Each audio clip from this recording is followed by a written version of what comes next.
नमस्कार, मेरा नाम है राज के वर्मा और आप देख रहे हैं रिपोर्टर्स।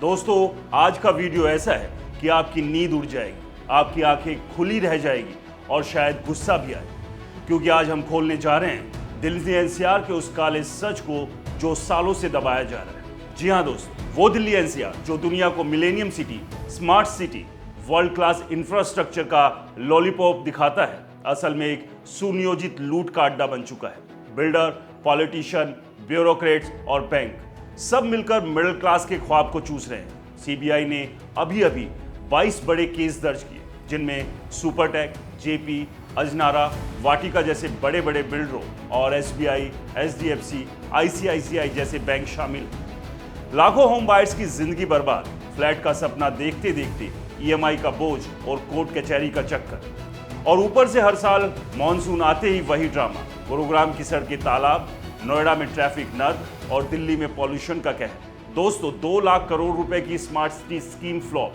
68 शहर टारगेट से कोसों दूर, फिर भी नेताजी रिबन काटते हैं और बिल्डर विज्ञापन में लग्जरी लाइफस्टाइल बेचते हैं। आज इस वीडियो में हम बिना हिचक के सारी पोल खोलेंगे, कैसे ये पूरा नेक्सस काम करता है, कैसे आपके पैसे को लूटा जाता है और कैसे फ्लाईओवर 10-10 साल बनते हैं और बनने के बाद भी जाम और बढ़ जाता है, कैसे पानी की टंकी माफिया और प्रॉपर्टी के दाम 400% फुलाए जाते हैं। दोस्तों, ये वीडियो कोई आम रियल एस्टेट रिव्यू नहीं है, ये एक अलार्म है, एक चेतावनी है, एक रियलिटी चेक है। तो अंत तक देखिए, पसंद आए तो लाइक करें, शेयर करें, और अगर अभी तक आपने हमारे चैनल को सब्सक्राइब नहीं किया है तो चैनल को सब्सक्राइब जरूर करें। तो चलिए बात करते हैं। दोस्तों, सबसे पहले तो ये समझ लीजिए कि दिल्ली एनसीआर की ये बीमारी नई नहीं है। 1947 में दिल्ली की आबादी सिर्फ 9 लाख थी, आज 3 करोड़ से ज्यादा। माइग्रेशन का ऐसा दबाव कि कोई भी शहर झेल ले, वो अलग बात है कि प्लानिंग के नाम की कोई चीज नहीं थी। National capital region planning board बना तो सिर्फ कागज पर, प्लानिंग के लिए नहीं। इंप्लीमेंट करने की पावर जीरो। नतीजा, गुरुग्राम जो कभी बंजर जमीन थी, उसे बिल्डर्स ने कॉर्पोरेट को लॉलीपॉप थमाया। दिल्ली में 10 ऑफिस की बजाय एक बड़ा कैंपस ले लो और हाँ, हो गया मिलेनियम सिटी। नोएडा बना तो इमरजेंसी में स्लम वालों को ठूसने के लिए नाम पड़ा new Okhla industrial development authority, लेकिन इंडस्ट्री आई नहीं, सिर्फ रियल एस्टेट माफिया आ गए। और यहीं से शुरू हुआ असली खेल, बिल्डर प्लस नेता प्लस अफसरों का गठजोड़। 2003 के बाद जब लोन सस्ता हुआ, बिल्डर्स को पता चला कि कंस्ट्रक्शन शुरू करने से पहले ही प्री लॉन्च में 70 से 80% पैसा वसूल लो, डिस्काउंट का लालच दो, बाद में डिलीवरी 10 से 15 साल लटका दो। रेरा आया, प्री लॉन्च बैन हुआ, लेकिन उन्होंने नया जुगाड़ निकाल लिया, एक्सप्रेशन ऑफ इंटरेस्ट यानी सॉफ्ट लॉन्च, टोकन अमाउंट, नाम बदल दिया, खेल वही।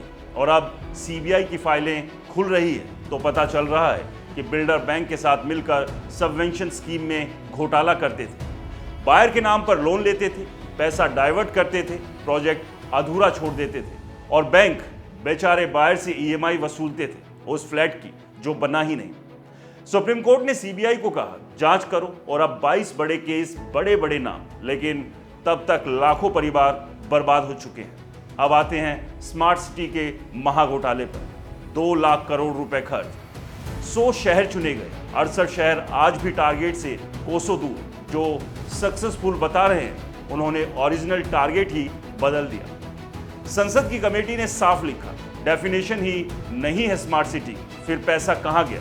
जवाब सबको पता है, ठेकेदारों, नेताओं और कुछ अफसरों की जेब।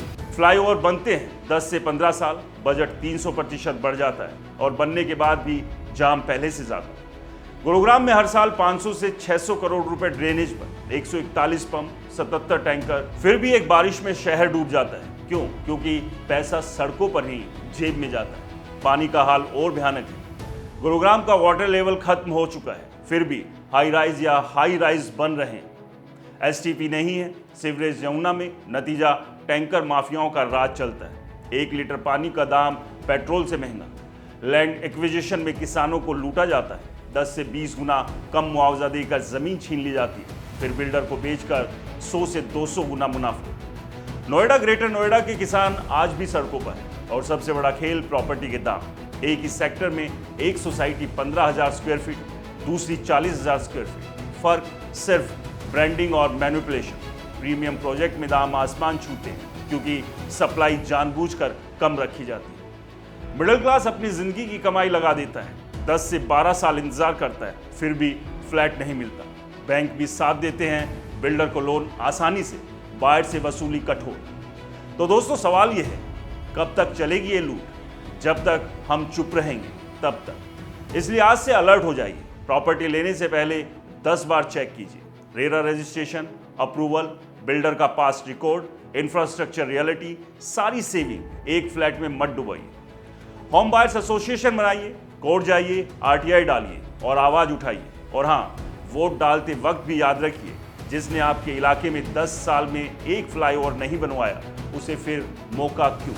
दोस्तों, दिल्ली एनसीआर को दुनिया का बेस्ट शहर बनने की ताकत है, लेकिन इसके लिए सिस्टम बदलना होगा, करप्शन खत्म करना होगा, ट्रांसपेरेंसी लानी होगी। इसलिए ये वीडियो अगर आपको झकझोर गया हो, गुस्सा दिलाया हो, तो लाइक करो, ज़्यादा से ज़्यादा शेयर करो और कमेंट्स में अपनी कहानी लिखो। आप किस बिल्डर के चक्कर में फंसे हो, कौन सा प्रोजेक्ट 10 साल से लटका है, और हाँ, हमारे चैनल को सब्सक्राइब करना मत भूलें। नमस्कार, जय हिंद।